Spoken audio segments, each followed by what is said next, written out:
The following program is a Town of Colonie television production of the William K. Sanford Town Library.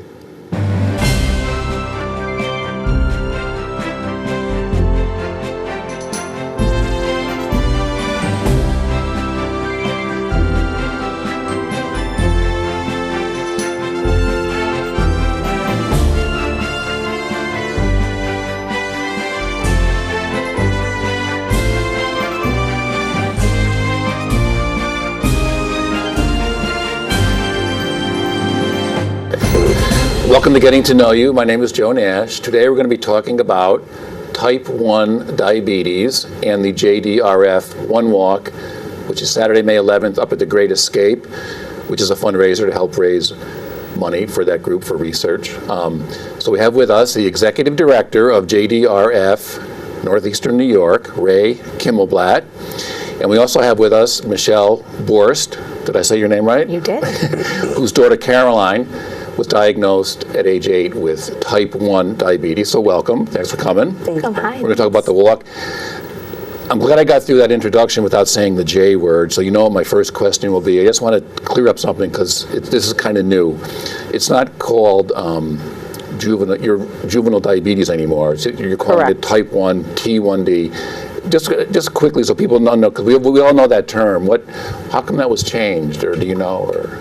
Sure. So our organization was founded almost 50 years ago, and the disease at that time was called juvenile diabetes because it really only impacted children. Somewhere along the way, they realized that as we were funding more research and people were living longer with the disease, people like me started growing up and becoming adults. So now about 85% of people living with type 1 diabetes are adults. So the term juvenile diabetes didn't really apply to the disease anpeople. Okay, so and you have type 1 diabetes. For 29 years, yep. So 50 years ago, did people not live to adulthood back? Or was it more serious condition back then? Or? I mean, I don't think it's less of a serious condition, but there were so many rudimentary treatments, and frankly, Jdrf, then JDF, Juvenile Diabetes Foundation, was formed around a kitchen table by two moms who said, we're not doing enough to make progress toward a cure or make life easier. So the advancements that Jdrf has funded has made it. But you kept the name, Jdrf. Jdrf, I'm glad we cleared that up, because it's, so tell me about, maybe you could just talk about the difference. Type 1 diabetes, you are born with, right, or you develop. Tell us the difference between type 1 and type 2, because... So type 1 is an autoimmune disease. So your pancreas has beta cells that produce insulin. And in type 1, your immune system attacks the insulin-producing beta cells in your pancreas, and you can no longer live without either taking insulin by a shot or by an insulin pump.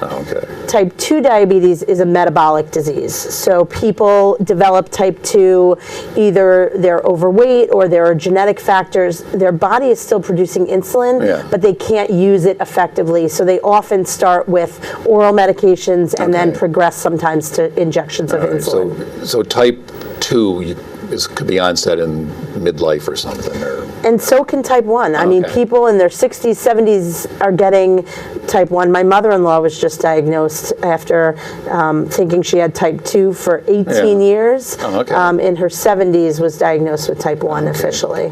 So Michele, your daughter was just diagnosed a year and a half ago. November of 17. So tell us about that a little bit. How that? Sure. She had been just not acting herself, was feeling unwell. We thought maybe it was flu-like. She was 8 years old. She was 8 years old at the time. So kind of off, we noticed a huge increase in how much water she was drinking. So she was always constantly refilling a water bottle. We noticed that she was getting up during the night and using the bathroom, which she doesn't do often, and that was happening a lot. And we were kind of putting pieces together. Placed a call to our doctor's office, made an appointment to get in for a few days after, and before that, we could even get to that appointment, she came down with what we thought was a massive stomach bug. She started throwing up. She, looked very sickly. So we got her into an emergency visit with our pediatrician, and they we were on their radar because I had called to say about that. So they came into her examination room and they did a simple blood sugar test and a urine test. They did both, and they came in and said she's showing characteristics of type 1 diabetes. She's in what they call diabetic ketoacidosis. Which means that her body was basically shutting down and becoming acidic, which is what happens when your blood sugar runs too high for a sustained period of time. And she was taken immediately to St. Mary's Hospital in Amsterdam. She was in the ICU for 3 days as we were getting her. She was getting injections of insulin, getting her a little bit more regulated. She came home on day 3. Day 4, we went to Albany Med Pediatric Endocrinology and started being seen by them.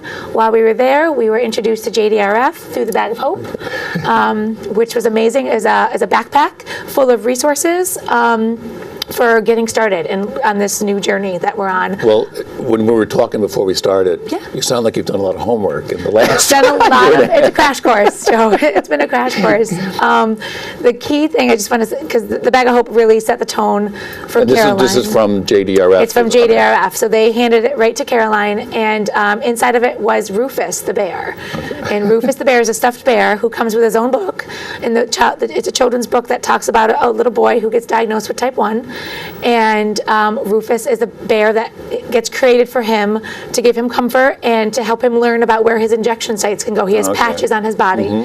And those first few weeks, Rufus never left Caroline's side. When she was able to return to school about a week after being diagnosed, she even brought Rufus and the book to school with her and read the book to her class so that her classmates could now kind of get a better idea why she was out, why she now has to carry a backpack with supplies in it, why she has to go to the nurse so often, and why she's sticking her finger. So how was she doing at the year and a half? A year and a half in, she's amazing. She's a rock star. She, when she first got diagnosed, I met another mom with type 1 whose daughter was diagnosed when she was 2. She's now 20. And she said, type 1 is a hurdle. It's not a wall. It's not going to stop her from doing anything. And it's not. Caroline just came off of the High School Musical. She was involved as a 4th grader. She was invited to be a part of the chorus in the musical Newsies. So she was at the play every single night, rehearsing her heart out and loving it. She's an active skier. She is a runner. She plays soccer.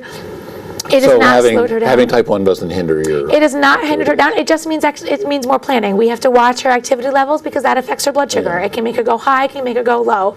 We have to watch what she's eating. We have to watch how much she's drinking. The mom and me is looking at Ray drinking. I'm like, good girl, Ray. Because Caroline always has a water bottle with her. So it hasn't slowed her down. It just... Everything she does requires 5 extra steps. Now, Ray, were you diagnosed as a youngster, or were you... I was 12. 12, okay, so a little bit later. Right. Yep.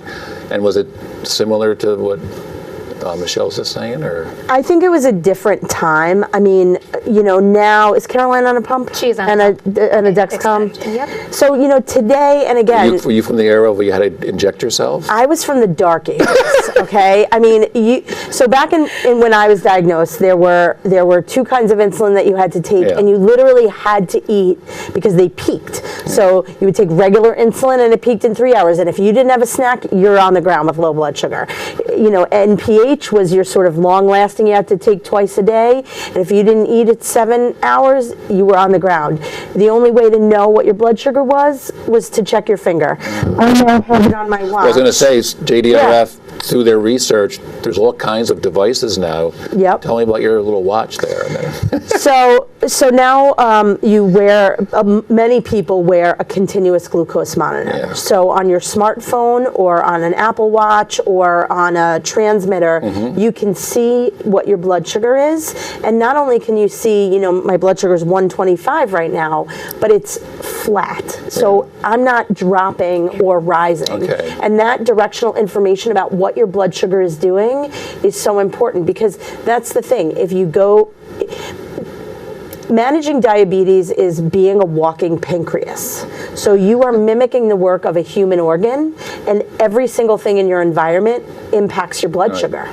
So it was much harder when I was diagnosed almost 30 years ago.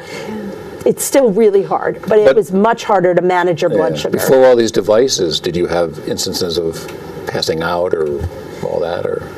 Knock on wood, I've never had a seizure or, passed out. And then Michele, you have a device on that tells you your daughter's blood sugar right now. How far away is she? She's in Schoharie, so she's 45 minutes away. 45 minutes away.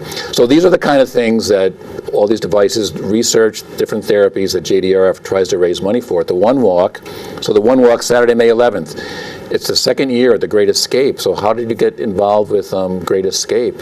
Did it used to be not up there, or? So we used to have two walks. We had an Albany walk and a Saratoga walk now. Okay. at the track, right? So we combined it. Actually, another chapter in Western Mass did a walk at Six Flags in Agawam. Okay. So we approached them and said, you know, this is a great model. We'd love to try it. And they have been an incredible partner to work with. They rolled out the red carpet, opened us with open arms, and it's not just a walk, it's an experience for our families. You go through the whole, do you have to take a certain route, or do you just, okay. Yep, it's about a 3-mile route through the park, and we have all kinds of kid activities in the morning. We've got food, excuse me, then we do the walk, and then if you raise $100 or more, you get a free ticket to the park. But Great Escape, I'm trying to think, is it 3 miles long? I haven't been up there since it was Storytown. Well, they make the route for us.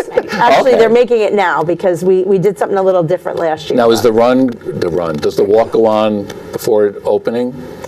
Well, it's opening day. Oh, okay. So the park opens about 10:30. And the run, I keep saying the run. I know. The walk starts at 9:30, so it will be open. Registration opens at 9:30, and the walk physically kicks off at 11. That's also opening day at Great Escape. Yes. And if you raise more than $100, people get sponsors. I think people know how these walks work. Yep. If you raise more than $100, you get free admission. You can stay for the day. Yep. So how many people? Last year you had 1,600 walkers. Did many stay for the day? I would say probably about 90%. I mean, there were only maybe 100, 150 that didn't stay. Okay. And it was kind of an overcast, a little bit rainy day. There were not a lot of people in the park. So we had the run of the show, and it was great. So last year you had 1,600 participants. You raised a little bit over $400,000. This year's goal is a little bit over $500,000. So we're filming this. Today's March 28th, I think. Have you had a lot of signups so far? Yes, we are tracking well ahead of where we were last year. People are starting to fundraise early, which is what we want to see. People often wait till the last minute with walks, so we're trying to encourage early fundraising. So Michele, you were telling me before we started about last year was the first time you participated, and it was the first time that Carolyn, because she was recently diagnosed, it was the first time she was with other kids her age. Yes. So what was that like for her? You said it was sort of a coming out experience. Right. Kind of. It was amazing for her. When we got there, she knew we were going. We had been fundraising for it. We had been asking. We were excited. But when we got there and she realized that she was able to talk and hang out and play with other children and meet other adults who live with type 1, it was like an aha moment for her. Like, oh, these people get it. These are people who live with it like me. Because, my husband John and I, we do the best we can. We are her pancreases right now, but we don't feel it. We don't know what you feel like. Ray and Caroline and all the others who live with type 1, our understanding only goes so far. So to see Caroline at the walk, talking with other kids and comparing pumps and comparing how they treat lows and comparing, their injection sites for their pods was just like she was so at ease and so comfortable. And it was the first time in the 5 months since she got diagnosed that we saw the Caroline we knew the day before she got diagnosed. The carefree smile, So how does she manage hers? You said she wears the pump? Yep, she wears a pump. She has the Omnipod system is her pump, and then she wears a continuous glucose monitor as well.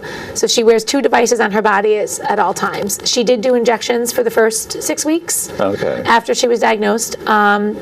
But then we moved to the pump, and she is, and then in between, she's gaining a little more independence each day, but which is wonderful because it's hers. This is her. She has to live with it. But before she presses the confirm to start a bolus of insulin, she checks with my husband or I or the school nurse. So she'll put the numbers in. Okay, I'm going to have 45 She's carbs. wearing a watch like you. She's not. She has an iPhone. Oh, okay. That is the receiver for her CGM data. So if she sees something, she has to check with you guys. She does, All right. and her phone will alarm. Okay. The beautiful thing about the CGM is that if we can set the ranges for high or low, Mm-hmm. and her phone will vibrate. So she'll know to check it and see like, oh, okay, that trending arrow, it's called, it's falling, so Yeah, I need to okay. do something, or I'm rising, I need to do something. So some of the research that's going on, I think we were talking about this before we started, is one of the things going on where you might be able to do it from here on your, is that something that's coming or not? Or I don't know, the remote pump. I don't know about that. I know there's. Or is that a just lot of work- something I just came up with? That would I be don't know. wonderful. I haven't heard of that, but I haven't heard. I know, I was listening because we, do a lot of research into with the Omnipod system. I know they are. On a forum I was listening to with them, that was a question that was asked. Oh, Like, okay. is that in the future, like a remote thing? And Omnipod wasn't sure at the time. Okay. I think the big focus now in a lot of technology is the closed loop of Right. like having pumps that can suspend insulin when somebody is starting to Okay. drop, or give insulin to actually Okay. mimic a real pancreas. Okay. So, yeah. I think that's And I what's think- coming in the pike now. And I think that's exactly right. I mean, so 10 years ago, JDRF said we need to make pumps that work on their own, because like I said, you're basically trying to keep your blood sugar flat all day, and in diabetes it just goes like Yeah. this. And so right now, if I look and say, okay, my blood sugar is rising, I have to manually give myself insulin. So I see the data from my continuous glucose management system, and I have to manually do something. What the closed loop is as the pump sees that blood sugar is starting to rise, it starts to give out what they call microboluses. so like automatically. Right. So it's. I mean, they started by calling it an artificial pancreas system. That confused people Yeah. because they think it's a transplanted pancreas. It's not. It's just two pieces of technology talking to each other. But it took JDRF $110 million and 10 years to help get this not only conceived of and developed, but pushed through the FDA in record time, and then in the hands of consumers in an affordable fashion. So I should say JDRF is a worldwide organization, and I think so far they've raised something like $2 billion. Yes. So are you aware of some of the other therapies and devices that may be in the works, or do you? Yes. Something I'm personally excited about is something called encapsulation. So we've got scientists at MIT and Harvard and frankly around the world who are taking stem cells, and they're not embryonic, they're just stem Okay. cells from your body, converting them in the lab into insulin-producing beta cells, and then putting them basically in a sort of Band-Aid looking structure that's coated in a substance from seaweed. And basically the idea, and they're in clinical trials right now, is you kind of slice it, slice open your backside, you kind of insert it in like a credit card. It's got insulin-producing beta Yeah. cells inside, and as blood sugar rises, it releases insulin into your body, Okay. and as blood sugar drops, it stops. So this is sort of what they talk about as like a functional cure, Yeah. and it's very promising, and JDRF has, again, put a ton of funding behind it to make it a reality. So these are the kinds of the research that's going on, and they have a lot of fundraising. And I know, Michele, a couple days ago, your daughter had a cupcake fundraising event for JDRF, and Yes. she made, you were telling me $7,000? Tell me about that. $7,253. You should bring some cupcakes to Great Escape. I know, there's none left. Oh, okay. 74 dozen cupcakes were sold in an hour and 45 minutes. I see. And we raised, as of this morning, $7,253. Now, was this back home in Schoharie? This is in Schoharie. Yep, we okay. held it at the Schoharie Firehouse. And yes, we were looking for a way to fundraise as our team. We formed a walk team last year called Caroline's Crew. And last year we pretty much used the online registration and asked for donations through calling family and friends and reaching out. This year we wanted to do a community event because our community has been amazing since Caroline got diagnosed. We live in a very small town. We have a very large family. We have a wonderful pool of friends, and we were like, we want to ask you for support with JDRF and OneWalk, but we also want to do something fun for the community as well. So we came up with Cupcakes for a Cure, because my daughter loves to bake, and who doesn't love cupcakes? And we created a family fun afternoon where we had raffle items and cupcakes, and we also had a bounce house and face painting and photo booth, and blue hair streaks were going on, and we had hundreds of people come through and share their time, their talents, their resources, and we had a very successful event. So how would you, if anyone's watching that may have a child or an adult, how is it working with JDRF? It seemed like they're... It's amazing. You need to call them. You need to reach out. You need to call them. The support, when Caroline got diagnosed, we were crawling. We were, my husband and I, we were overwhelmed, we were stressed, we were worried, all that we were crawling through. JDRF grabbed our hands and pulled us up and helped us to walk in this condition. That's the truth. From everything from that initial bag of hope to those first few months, we received phone calls from parent volunteers of JDRF who just called to check in, and from all around the capital region, who just said, hey, you're at school, this is what I do for school lunches, what tips do you have? Oh, when summer came, oh, it's summer camp season, this is how we do that, do you need any help? Just throughout all that, being able to know that you can talk to the executive director and other managers and have those connections. You go right to the top. We go right to the top. So accessible. Hey, I live with it too, right? Exactly. So accessible, and just there, like you feel supported and you feel like you have a community. And Ray, how many people like Michele here do you sort of deal with all year for the Northeastern chapter? I mean, is it in the thousands or? They say type 1 diabetes isn't a reportable disease. Yeah. So in our chapter footprint, which is Columbia and Green all the way to the Canadian border, we estimate there's about 10,000 people living with type 1 diabetes. We get about 100 new diagnoses a year, just from Albany Medical Center. Oh, okay. Sometimes, not a lot of adults who get diagnosed come to us, but...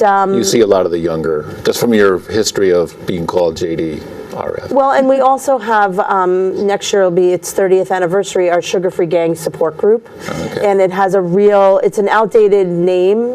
We eat sugar, you just have to take insulin for it. But that wasn't the case when it was founded back in the day. I remember my first birthday cake when I was diagnosed was sugar-free Baskin-Robbins Thin Mint ice cream inside of a cut open angel food cake with like sugar-free Cool Whip on top. It was disgusting. I was disgusting. I was going to say, how did that taste? That doesn't sound very good. Yeah, but I just want to go back to something you were saying. I always say when I came to JDRF, I found the community I never knew I needed. This is a disease that requires so much mental and emotional and physical energy. They say you think about your blood sugar every 3 minutes. And there are real dangers through low blood sugars in the immediate and high blood sugars in the long term. So I believe firmly you cannot get through this disease and life with this disease without support and without a community that understands what you're going through. So, I encourage people that aren't involved, not everybody's into fundraising, although we need everybody to band together and help cure this disease, but come, get involved, get the emotional support, make connections. And for this one, you don't have to run like these. Right, Right. you can just walk. You can just walk. You can walk. You can walk through Great Escape. Okay, it's Saturday, May 11th. Registration begins at 9:30. Can you actually sign up that morning at 9:30 if you want? You can, but we certainly prefer, for planning purposes, to go online. It'll be on the screen. It's walk.jdrf.org/Great Escape. Okay. I was making sure it didn't go over. And you're expecting, well, if you had 16, you're expecting hopefully up around 2,000 people. Exactly. And $500,000. So you've heard some of the research, the therapies and devices that are upcoming, and personal testimony. You should hire her for a spokesman, I think. I think you should. You're hired. Okay, I'm in. So thanks for coming. And just one more time, Saturday, May 11th, the JDRF Type 1 Diabetes OneWalk at the Great Escape. So thanks for coming. And we'll see you next time on Getting to Know You.